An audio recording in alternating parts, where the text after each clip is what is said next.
มาแล้วพี่น้องไปพอดวังแล้วฮักกระบอกมาแล้วมาแล้วมาแล้วสิเวลาบ้านเขาจะพอวังขมวงจากพายุตะวันตกตะวันออก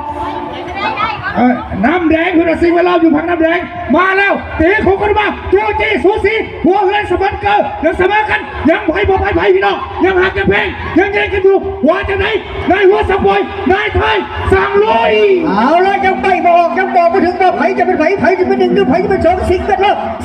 นับมือหนึ่งสิงรอบนับมือต้องพอวันจะหมดตีกันมาเพื่อสมันเกอร์เพื่อสมองต่อยจะพอวังขมวงเอา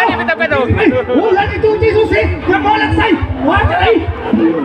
เอาหัวจะไหนกับพี่น้องเข้าไปแล้วยักษ์เป็นไผ่เป็นพี่ไอ้ยักษ์ไผ่เป็นน้องขลุ่ยก่อน